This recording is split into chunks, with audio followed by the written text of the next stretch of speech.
მეგობრებო, ჩვენს წინაშე არის ტაბუ.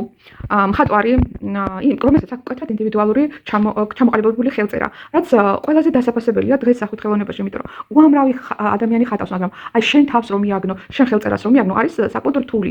და ამ ადამიანმა შეძლო აი ამოცანის გადაჭრა. გარდა იმისა, რომ ტაბუ არის ხელოვანი, ტაბუ იბრძვის საქართველოს თავისუფლებისათვის, დამოუკიდებლობისათვის და სამართლიანობისთვის, კი ბატონო. და მოკლედ პარადოქსში ვართ ხალხო, ადამიანი რომელიც იბრძვის საქართველოს თავისუფლებისთვის, ეხლა კამერის წინ იძულებულია რომ სახე დაიფაროს. ამ დროს ეს ადამიანი ცხოვრობს საქართველოში, ეს სხვაგან კი არ ცხოვრობს.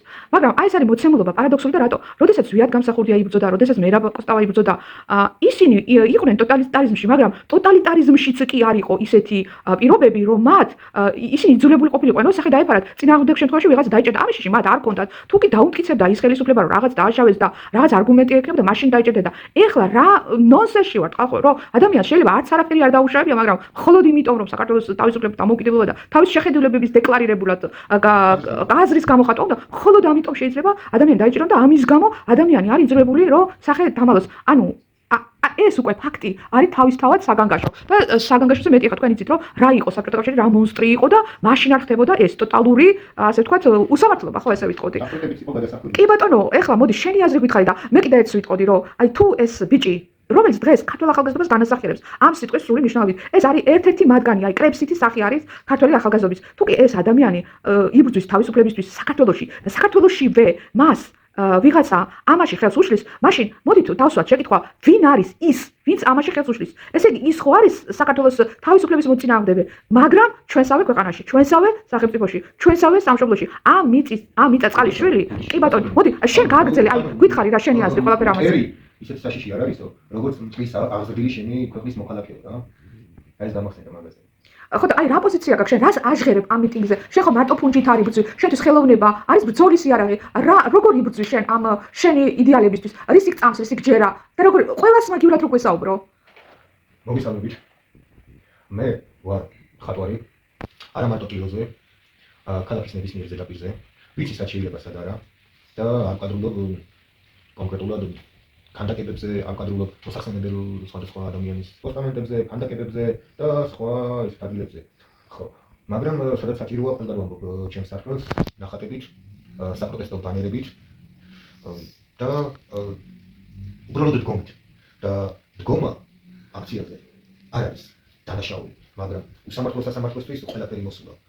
და ეგ უკვე ერთი რომ უსამართლოს და მე ვინც მაგათ ემორჩილება. ისინიც უსამართლოები არიან და ეგ ყველაზე სუფთა ნათქვამია. ხო, ასევე ვინგვებდის რომ გაიჟღერა კითხვა და ვინგვებდის და არალეგიტიმური მეთაურები ამ ქვეყნის და მათი დამონებული არაადამიანები. ეგ ყველაზე სუფთა განმარტებაა. იცი რა მაინტერესებს? აი ადამიანი, რომელიც აი ხო ქართველები ვართ ყველანი, აი ამ მიწის შვილები ვართ. ისინიც ხომ ამ მიწაზე გაიზარდნენ, ამ მიწის შვილები არიან, ამ მიწის ნაყოფით გამოიკვებენ. მათთვის ხო საქართველოს დედა არის, დედა უნდა იყოს. აი რატო არის ეს დაშვება? რატო არის ეს დაშვება, რომ ხო რა ხდება? ქართველები და ვერასდროს ვერ იქნებიან ქართველები, თუნდაც არ დაბადებულიყვნენ და არ გაზრდილიყვნენ. ქართველობა სხვა რამეა და ესენი არიან გამყინველი არაადამიანებია. ანუ შენ შენ მიგაჩნია რომ პირადი სარგებლის სანაცვლოდ ხდება ამ ინტერესების ღალატი. ამ ადამიანებს ხო გაცნობიერებული აქვს რომ აღარ შეიძლება უკვე 1.300.000 ქართველია დარჩენილი, ხო? 2 მილიონი მარტო ჯარიმებით არის. ხო, გასაგები, აი რიცხობრივად საქართველოს შემცირდა, ქართული ხალხი შემცირდა, ფაქტის წინაშე ვდგავართ უკვე. ესე იგი სახელმწიფოს არსებობა კითხვის ნიშნის ქვეშ დადგა. ანუ ამას თუ აცნობიერებს ახალგაზრდები, შენი თაობა, შენი აზრით ამას რატო არ აცნობიერებს რომ აი ეს ქართულ ხალხთან ბრძოლით ქართველი ხალხი განადგურდება. ქართველის ხელით რატო უნდა განადგურდეს? აი სად არის? როგორ აუხსნათ, როგორ შევაგნებოთ, როგორ მოვიქცეთ, რა მექანიზმებით შეიძლება რომ ზემოქმედება მოვახდინოთ? ანუ ახალგაზრდები არიან მართლები. ჩვენ გვინდა თავისუფლება. ჩვენ გვინდა წინსვლა ქვეყნის. განვითარება, მუდმივი ცვლილება ნებისმიერ ინფორმაციასთან და არანაირი შეზღუდვა. არაფრის და არასდროს. და სამართლიანობა. და თუ არ იქნება სამართალი, არ იქნება მშვიდობა. რომელიც რეალურად ჩვენ გვინდა მშვიდობა და არა მათ.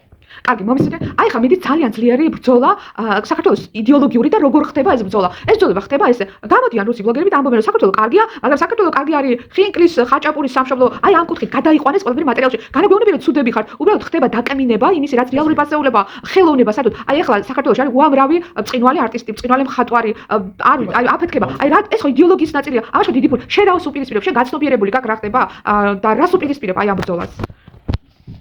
ბლოგერების მიმართ ბრძოლისთვის რეალურად ახლა არ ძალია, რადგან რუსეთისა და ბელარუსის მთავრობა იგივე არის საქართველოს არალეგიტიმური მთავრობა. ერთი და იგივე მესიჯები, ერთი და იგივე თემები და ერთი და იგივე განხილვები და უარესი კიდე წარმოუდგენელი კანონები დღე-დღეზე შემოაქვთ ახალ-ახალი. და ბლოგერებს რაც შეეხება კიდე თუ მართლამასია რომ მათთვის საკვები და გასწრება უნდათ აქ ბევრად მეტი სხვადასხვა ღირებულებები არსებობს. არა მარტო ბუნება, არამედ ხალხი და ბევრი საინტერესო ხალხია სხვადასხვა სფეროში. მეცნიერება იქნება ეს, ხელოვნება იქნება, მისი ნებისმიერი სხვადასხვა დარგით. მე კონკრეტულად ქუჩის მხატვარი ვარ და კილოდან გავედი კედლებზე. მე ბევრი რამე ვიცი ამის შესახებ და კონკრეტულად აქციებზეც ზოგს ეხმარები რომ სახის დამკითხველს კამერასთან არ მოხდეს და ისე გადავიდეს, ისე გადმოვიდეს იმ დადგეს და თუ ჩაია ან რა ქვია რაიმე სხვა ადგილას არიგებენ რა მომენტში რა ადგილას დადგეს რომ არ გამოჩნდეს და ასე შემდეგ, იმიტომ რომ მე ესე იგი ახალგაზრდები არტიზანულ ბრძოლაში არიან ახალგაზრდები ხო, რასაც შეყრები ამის საფუძველზე. ხო. იბადება შიშიდან რომ თავი დაიცვა, რომ მინიმუმ არ დაჯარიმდე იქ დგომის გამო, თორე კონკრეტულად ჩემ შემთხვევაში 24-27 წუთი უკვე გადაკეტილი იყო უსწავლელი, უკვე თვითონ მაგადგან მათი მანქანებით, მოვიანების მანქანებით იყო გადაკეტილი და 27 წუთის შემდეგ მომივიდა ჯარიმა. სასამართლოც ჩაკარდა, მაგრამ აზრი არ აქვს. იმიტომ რომ ყველა ვარიანტი უსამართლოა, მხოლოდ ის რომ იმიტომ აჯარიმებენ ხალხს უბრალოდ იქ დგას და აფიქსირებს თავისუფალ აზრს, რომელიც რა თქმა უნდა საწინააღმდეგოა მათი დიქტატორული რეჟიმისადმი. გამოსავალს არ შეხედა. ჯერჯერობით სხვა გზა არ არის დგომის გარდა.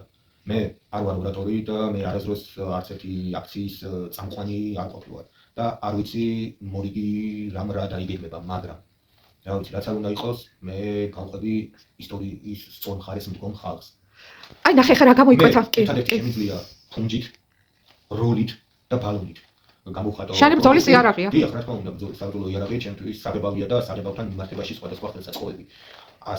ასევე დგომა იქ, სადაც მართალი ხალხი დგას და მოითხოვს სამართალს, მოითხოვს თავისუფლებას. აი ხა გამოიკვეთა, მკვეთრად გამოიკვეთა, რომ ის ხალხი, რომელიც მატერიალურზე არის ორიენტირებული, არ იბრძვის, ხო? არ იბრძვის ის ხალხი, იმათ ყოფნის რაღაც ის მინიმალური და ხალხი, რომელსაც უნდა სულიერი საკვები, ხო, რაც არის, ბევრი ხელოვანი გამოვიდა, აი ძირითადად ესე ვთქვათ, ხელოვნები არიან წამყვანი ბირთვი. აი რომელსაც უნდა სულიერი საკვები, რომელსაც უნდა სულიერი განვითარება, სახეობები, აი იმათმა დაიწყენ ბრძოლა. ანუ გაიყო, ხო? მომიდოთ არ მახსოვს პერიფრას ვერ ვიტყვი, მაგრამ შტერი ლენჩი განვითარებელი ადამიანისთვის თავისუფლებას არანაირი ფასი არ აქვს და მოგეცი მინიმალური და თანახმავი იქნები რომ მინიმუმ ხმა მოგცე და ყოველთვიურად ეს მინიმალური გამირიცხე და არ ვაკნინებ იმას ვინც შემწეობაზეა სახელმწიფო შემწეობაზე, მაგრამ იმის თქმა მინდა რომ ადამიანი არის ორბუნებოვანი, ხო? არის მატერია და არის სული. 1000 რამე და შექმნა და მოიფიქრო და ან თუდაც დაითმინო ის გაჭირება, მაგრამ უფრო მაღალ სულიერ საფეხურზე იდგე, ხო? ესეა. ყოფილა ერთი კვირაც რომ არაფერი მიმიღია იმის გულისთვის რომ და არც ამიღია შეკვეთა. იმიტომ რომ იმ შეკვეთაზე ყოფილა რაღაც კონკრეტული და ყოფილა ჩემი შეზღუდვა და მე კედელს შეკვეთით არ მოვხატავ, სადაც ვიღაც მზღუდავს მე. უნდა მომწეს სრული თავისუფლება და რა ადგილასაც მიმიყვან იმ შინაარსის მატარებელ არც და დაგიხატავ რაიმე შესანიშნაობას, მაგრამ არ უნდა შემზღუდო. არ უნდა მითხრა რაიმე კონკრეტული თემა და გავაკეთებ შედევრს. თუ არა და წავა და სხვას ნახავს ის ადამიანი, იმიტომ რომ მე ამას არ შევასრულე. ანუ მე არ ვყიდი დროს, არ ვყიდი თავისუფლებას და არ ვღალატო პრინციპებს. მე ის უნდა დავხატო შეკვეთითაც, რაც მე მომინდება. ეგ არის, იმიტომაც ჯიბე გამოფხეკილი ვარ მუდამ აქ ამ ქვეყანაში და ყოფილა რომ სისხლით ჩამებარებია რომ საღებავი მეყიდა და რამოდენიმე დღე მქონოდა თბილისამდე გზის პული. რომ გარიყავი ისე უსთავაზე. აი ეს არის შენი მსხვერპლი, რომელსაც შენ იღებ საქართველოსთვის, ხო? აი ესე იყო დავით აღმაშენებელი, იბრძოდა ხალხო 16 წლის ბიჭი დაჯდა წყენზე და იბრძოლა. არა, იბრძოლა იმისთვის, რომ ეს ქვეყანა აქამდე მოეყვანა და ხალხო რა რომელ რაზეა საუბარი? აი როგორ შეიძლება აი ესეთი სისხლით მოპოვებული მიწა, რაღაცა, ვიღაცა ნუ ქართულის გარდა ყველა იხარებს ჩვენ ქვეყანაში, ხო? აი ხა მართლა ესეთი მდგომარეობა და მოვისმინოთ, აი ამ ახალგაზრდების ხმა ნახეთ, როგორი თავგანწირვა ხალხო ადამიანებო. ერთი ადამიანის ისტორია მოისმინეთ, რომელიც ამას სახელდაგვარიც არ ვიცი. მე პირადად ეხა ამ ადამიანის სახელდაგვარი არ ვიცი. და არც ტელეფონის ნომერი არ ვიცი. ანუ ამას ანუ ხალხ ამას რაღაცის არაფრის გამო არ აბსოლუტურად გულწრფელი ქართველი ადამიანი გეხვეწებათ გთხოვთ თავს წირავს ამისთვის რომ ნუ აკეთებთ ქართველებს მივართავთ ჩვენ ქართულად ვსაუბრობთ ნუ აკეთებთ სამშობლოს ნუ ყიდით ხალხო ნუ გაჩერდით იმიტომ რომ აღარ გეკნებათ სამშობლო და აი ცხოველურ დონეზე ნუ დადიხართ სადაც მატერია უზენაესი და ასრულებად თქვენ ხართ ორბუნებოვანი ეხლა დედამიწაზე ხართ მატერია და სული და მარადისობაში იქნებით მხოლოდ სული აღარ იქნება თქვენი მატერია და იმიტომ რომ წარმავალია ყველაფერი გარდა იმის ერთადერთი რაც გაგაჩნიათ თქვენი სული ყველა ადამიანს ეს უნდა ახსოვდეს და აი აგერ ადამიანი მაგალითი იმისა რომ შეიძლება მატერიალურ სამყაროში იარსებოს ადამიანი კი შეიძლება და იყო მარადიული ფასეულობების ჭეშმარიტი ფასეულობების ერთგული აი ხედავთ უკვე კადრში აი ამას ყველაფერს და ეს არის მიმართვა თქვენდამი თქვენი სულისა ის არის მხოლოდ ის არის ხა ჩვენი მოკავშირე აი ამ მოცემულობაში რომ არ უღალატოთ თქვენ სამშობლოს იმ მიწას რომელმაც თქვენ გამოგყვება ეს არის იგივე თქვენი დედა და ნუ იქნებით მოღალატეები twens თუ ყინავს ერთხელა თავისუფალ სამართალი ყოველთვის სულს ვეძებ ყველგან მაგრამ ისე ვარსად არის სიმართლისთვის გავარ ხალხი გაყენული თუნდაც ველი შვილო მოდი ჭამე ჩადი გადაკეთე რუსთაველი ვიბძი შენ მიყავმევ გავარ მკივა ყვირი გედლებიდან ხატავ შენ მიჯერმე ისე ვხატავ ვიბძი გედლებიდან განონს ვარღვევ ხადვით განონს ხადვით ნარდი კარტი რიტმი ტაქტი ქუჩებს ვაჭმევ საღებავით